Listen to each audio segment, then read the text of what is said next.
Hello! എല്ലാവർക്കും ഇന്നത്തെ വീഡിയോയിലേക്ക് സ്വാഗതം. നാളെ 41 അപ്പോൾ എല്ലാവരും എത്തിയിട്ടുണ്ട്. ചേട്ടന് ഒരിക്കലായതുകൊണ്ട് ഒരു കുറ്റി പുട്ടുണ്ടാക്കുകയാണ്. രാവിലെ ഞങ്ങൾക്ക് എല്ലാവർക്കും ചപ്പാത്തിയായിരുന്നു. രാവിലെ ചപ്പാത്തി ആയപ്പോൾ പിന്നെ വൈകിട്ടും കൂടെ ചപ്പാത്തി കൊടുക്കണ്ടാന്ന് വിചാരിച്ച് പുട്ടാക്കി. അങ്ങനെ പുട്ട് മതിയെന്ന് പറഞ്ഞ്. അപ്പോൾ ഞാൻ ഇത് കട്ട കെട്ടാതിരിക്കാൻ വേണ്ടി ഞാൻ പുട്ടുണ്ടാക്കുന്നത് ഇങ്ങനെയാണ് കേട്ടോ. കുറച്ച് ഗോതമ്പ് മാവും അതിൽ ശകലം ഉപ്പും കൂടെ ഇട്ട് കുറച്ച് വെള്ളവും കൂടെ ഒഴിച്ച് ഇതുപോലെ ഒന്ന് ഞെവിടിയെടുക്കും. പിന്നെ നമ്മൾ നേരത്തെയൊക്കെയാണെങ്കിൽ കട്ട കെട്ടാതിരിക്കാൻ വേണ്ടി ഇങ്ങനെ കുറേശ്ശെ വെള്ളം ഒഴിച്ച് ഇങ്ങനെ ഇളക്കിയായിരുന്നു ഞാനും എടുത്തുകൊണ്ടിരുന്നത്. ഇപ്പം അങ്ങനെയല്ല കേട്ടോ. കുറച്ച് വെള്ളം ഇങ്ങനെ ഒഴിച്ച് ഇതുപോലെ ഒന്ന് ഇളക്കി കുറച്ച് ഉണ്ടയായിട്ടും കുറച്ച് പൊടിയായിട്ടൊക്കെ കിടക്കും. അതിനെ ഇതുപോലെ മിക്സിയുടെ ജാറിലോട്ടിട്ട് ഒന്ന് കറക്കിയെടുക്കുമ്പോൾ നല്ല പൊടിഞ്ഞ് മാവെല്ലാം നല്ലതുപോലെ നനഞ്ഞ് നല്ല റെഡിയായി കിട്ടും. പിന്നെ അതിലേക്ക് കുറച്ച് തേങ്ങയും കൂടി ഇട്ട് കൊടുത്ത് ഇതുപോലെ ഒന്ന് ഇളക്കിയെടുത്താൽ മതി. തേങ്ങ ഇപ്പം വില കൂടുതലായതുകൊണ്ടും ഇല്ലാത്തതുകൊണ്ടും കുറച്ച് തേങ്ങയേ ഇട്ടുള്ളൂ. തേങ്ങ ഇത്തിരി കൂടുതലിടുമ്പോൾ ആ പുട്ടിന് വേറെ കറിയൊന്നും വേണ്ട. ഇങ്ങനെ തന്നെ കഴിക്കാൻ നല്ല ചൂടോടെ കഴിക്കാനാണ് നല്ല ടേസ്റ്റ്. പിന്നെ പുട്ടുകുറ്റിയിൽ കുറച്ച് തേങ്ങയിട്ട് പിന്നെ അടുക്കി കുറേശ്ശെ തേങ്ങയിട്ട് ഇത് നിറച്ചെടുക്കണം. എടുത്ത് ചൂടോടെ നല്ല പഞ്ഞിയായിട്ട് ഇരിക്കുകയും ചെയ്യും. ഉണ്ട കിട്ടിയിരുന്ന ആ പുട്ട് കഴിക്കാനൊരു ടേസ്റ്റ് കാണത്തില്ല. അപ്പം ഞാനത് പുട്ടുകുറ്റിയിലാക്കി. പുട്ട് കഴിക്കാനുള്ള ആൾ ഇതുവരെ എത്തിയില്ല. ബാക്കിയുള്ളവരെല്ലാം നമുക്കൊക്കെ ചോറാണ് കേട്ടോ. അവരെല്ലാവരും കഴിക്കുകയാണ്. അവർക്ക് ചോറൊക്കെ കൊടുത്തു. ഞാൻ പുട്ട് എടുത്ത് അടുപ്പിൽ വെച്ചു. പുട്ട് കഴിക്കാനുള്ള ആൾ അവിടുന്ന് ഡ്യൂട്ടി കഴിഞ്ഞ് ഇറങ്ങിയെന്ന് പറഞ്ഞ് ഇത് റെഡിയാകുമ്പോഴത്തേക്കും എത്തും.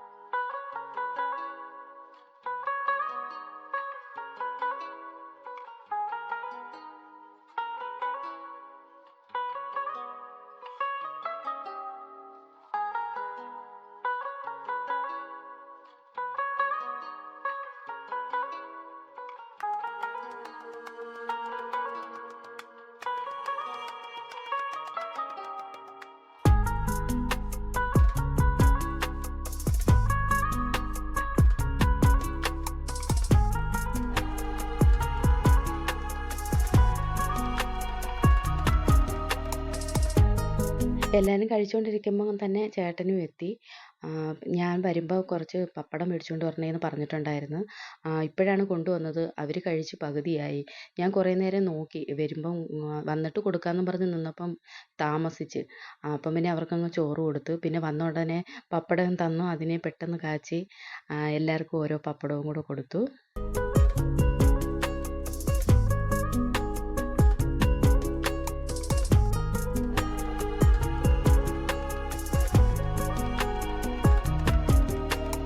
പിന്നെ ഞാനും സംഗീതയും ചേട്ടനും കൂടാണ് കഴിക്കാനിരുന്നത്.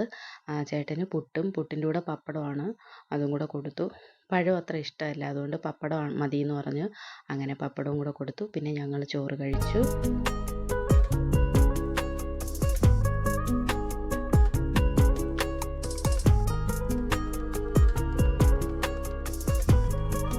ഇത് നാളത്തേക്കുള്ള പൂവാണ്. ഹാരം വൈകിട്ട് അച്ഛൻ പോയി മേടിച്ചുകൊണ്ട് വന്നതാണ്.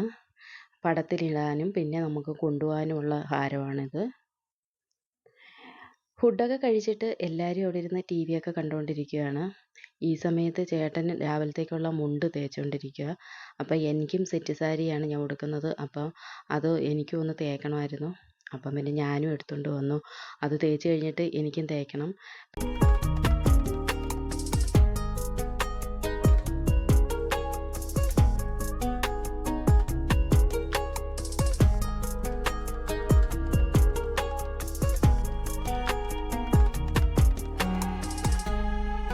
ചേട്ടൻ മുണ്ട് തേക്കുന്നത് കണ്ടപ്പോൾ ഞാൻ വിചാരിച്ച് ഞാനും കൂടെ എടുത്തുകൊണ്ട് ചെല്ലുമ്പോൾ എനിക്കും കൂടെ ഒന്ന് തേച്ച് തരുമല്ലോ എന്ന്. പക്ഷെ തേച്ച് തന്നില്ല. എൻ്റെ അടുത്ത് പറഞ്ഞ് തേച്ചോളാൻ പറഞ്ഞ്. എനിക്കാണെങ്കിൽ തുണി തേക്കുന്നത് ഭയങ്കര മടിയാണ്. സാരിയൊക്കെ തേക്കാൻ ഭയങ്കര മടിയാണ്. ഞാനങ്ങനെ തേക്കാറേ ഇല്ല. ചേട്ടനെയും കൊണ്ടാണ് ഒന്ന് തേച്ചൊക്കെ എടുക്കുന്നത്. പക്ഷേ ഇന്ന് പറഞ്ഞ് എടുത്തോളാൻ പറഞ്ഞു. തന്നെത്താനെ തേക്കാൻ പറഞ്ഞു. പിന്നെ ഞാൻ ഫുള്ള് തേച്ചില്ല. മടക്കിയിട്ടിട്ട് എനിക്ക് അരിവൊക്കെ ഒന്ന് തേച്ച് കിട്ടിയാൽ മതിയായിരുന്നു. സാരിയിൽ മൊത്തത്തിൽ ഉടവില്ലായിരുന്നു. ചുരുണ്ടിരിക്കുന്നത് ആ കസവ് ഭാഗം മാത്രമേ ഉള്ളായിരുന്നു. അതൊക്കെ ഞാനൊന്ന് തേച്ചെടുത്തു. അപ്പോഴേക്കും പിന്നെ ദേവുവിൻ്റെ തുണിയും കൂടെ കൊണ്ടുവന്നു. ദേവുവിൻ്റെ തുണി പുതിയതാണ്. അത് പുതിയ തുണി ഇട്ടിട്ട് പിന്നെ മടക്കി വെച്ചപ്പം ചുരുട്ടിക്കൂട്ടി വെച്ചതുകൊണ്ട് ചുരുണ്ടിരിക്കുന്നു. അത് പിന്നെ ഉടുപ്പ് കുഴപ്പമില്ലായിരുന്നു. പിന്നെ പാൻറ്റ് അതൊന്ന് തേച്ച് കൊടുക്കാൻ വേണ്ടി ഞാനതൊന്ന് റെഡിയാക്കി കൊടുത്തു.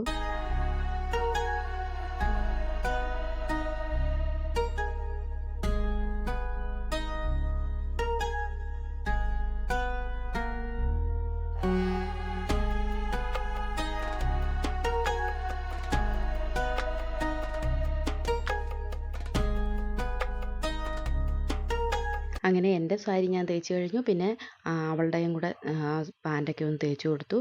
അപ്പോൾ ഇനി രാവിലെ നമുക്ക് ഒരുങ്ങിയതിന് ശേഷം നമുക്ക് കാണാം. രാവിലെ 4 മണിക്ക് പോകണമെന്നാണ് പറഞ്ഞത്. അതുകൊണ്ട് തന്നെ എല്ലാവരും രാവിലെ തന്നെ റെഡിയായി. ഞാൻ റെഡിയായി വന്നപ്പോഴേക്കും അമ്മയുടെ ഫോട്ടോയിൽ മാലയൊക്കെ ഇട്ട് വിളക്കൊക്കെ കത്തിച്ചു. അതിനുശേഷം അവർ അസ്ഥിത്തറയിൽ നമ്മൾ വിളക്ക് കത്തിക്കുന്നുണ്ടായിരുന്നു. അവിടെ അസ്ഥിയൊക്കെ എടുത്തുകൊണ്ടിരിക്കുകയാണ്. ആ കുടം എടുത്ത് കൊണ്ടുപോകാനുള്ളതെല്ലാം തയ്യാറാക്കിക്കൊണ്ടിരിക്കുകയാണ്.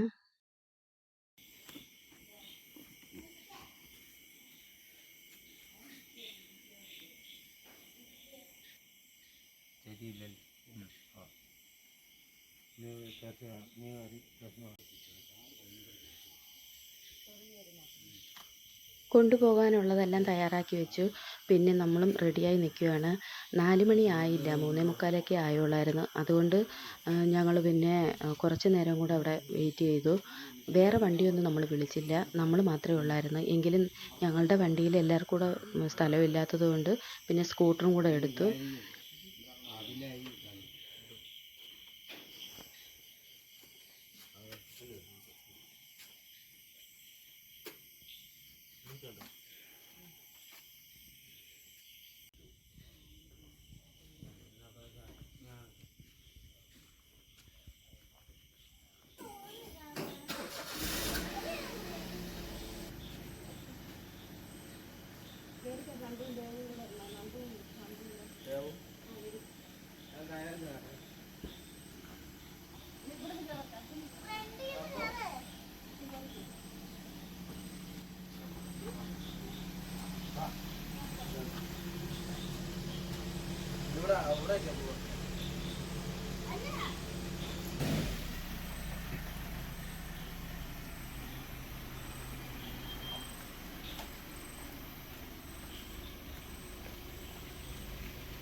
പോയി കയറ്.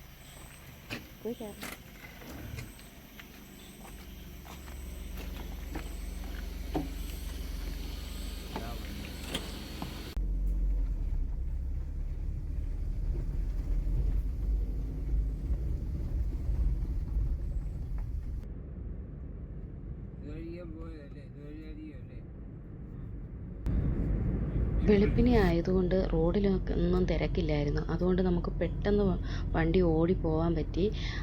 പിന്നെ മഴയൊന്നും ഇല്ലാത്തത് കൊണ്ടും നല്ലതായിരുന്നു. അങ്ങനെ നമ്മൾ 5:40 ആയപ്പം നമ്മളിപ്പം കടപ്പുറത്തെത്തി. അവിടെ കടപ്പുറത്ത് ബലികളൊക്കെ നടന്നുകൊണ്ടിരിക്കുന്നുണ്ട്. ഇപ്പോഴും ആൾക്കാർ വരുന്നു, ബലി ഇട്ടുകൊണ്ടിരിക്കുന്നു. അവർ നമ്മളെ വിളിക്കുന്നുണ്ട് കേട്ടോ. നമ്മളിപ്പോൾ ഇവിടെ വണ്ടി മുകളിലാണ് പാർക്ക് ചെയ്യുന്നത്. അപ്പോൾ അവിടെ നമ്മളിവിടെ നിൽക്കുകയാണ്. വണ്ടി കൊണ്ടിട്ടിട്ട് ഇപ്പം ചേട്ടൻ വരും. അതിനുശേഷം നമ്മൾ ബലി മണ്ഡപത്തിലാണ് ബലിയിടുന്നത്. അങ്ങോട്ട് പോയി അവിടെ ആരും വന്നിട്ടില്ലായിരുന്നു. നമ്മളാണ് ആദ്യം എത്തിയത്. അവിടെ നല്ല ഇരുട്ടായിരുന്നു. അവിടെ ഒരു പടിയുണ്ട്. ആ പടിയിൽ നിന്ന് നോക്കുമ്പോൾ ഫ്രണ്ടിൽ കടലാണ്. അപ്പോൾ ആ കടൽ കാണാൻ നല്ല രസമാണ്. ഇരുട്ടായതുകൊണ്ട് പിന്നെ നമ്മൾ അങ്ങോട്ട് പോയില്ല. ഇവിടെ നിന്ന് കണ്ടതേ ഉള്ളൂ. പിള്ളേർക്കാണെങ്കിൽ അങ്ങോട്ട് പോകണമെന്ന് പറഞ്ഞുകൊണ്ട് നിൽക്കുമായിരുന്നു. കുറച്ചും കൂടെ നേരം വെളുത്തിട്ട് പോകാമെന്ന് പറഞ്ഞുകൊണ്ട് അവരെ അവിടെ നിർത്തിയിരിക്കുമായിരുന്നു.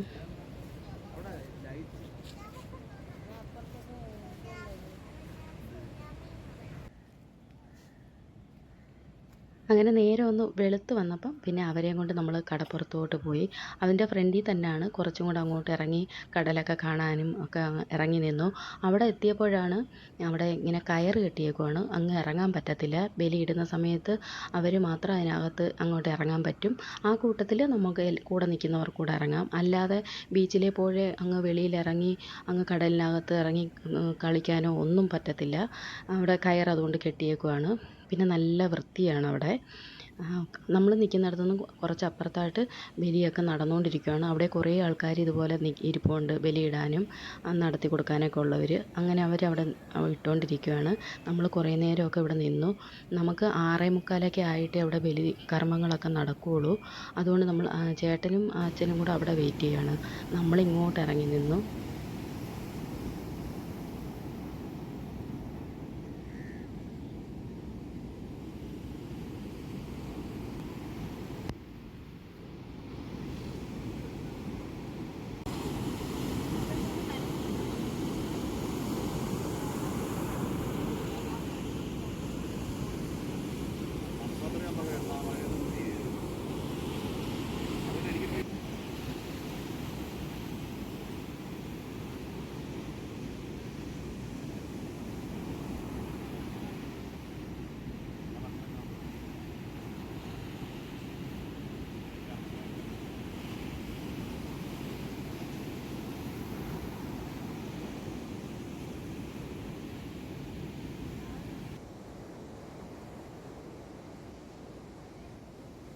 ഈ കാണുന്നതാണ് ബലിമണ്ഡപം. ഇവിടാണ് നമ്മൾ ബലിയിടുന്നത്.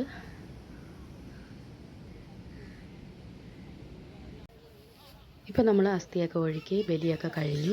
നമ്മൾ ഇറങ്ങി.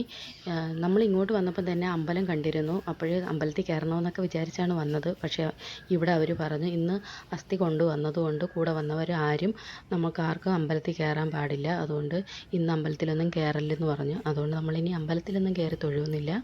ഇനി നേരെ വീട്ടിലേക്ക് പോവുകയാണ്.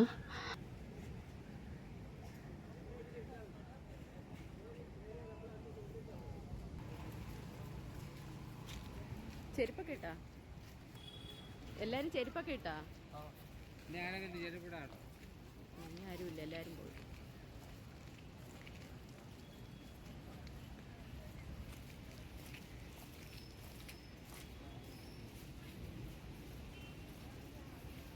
അപ്പോൾ ഇന്നത്തെ വീഡിയോ ഇത്രയേ ഉള്ളൂ. എല്ലാവർക്കും ബൈ ബൈ.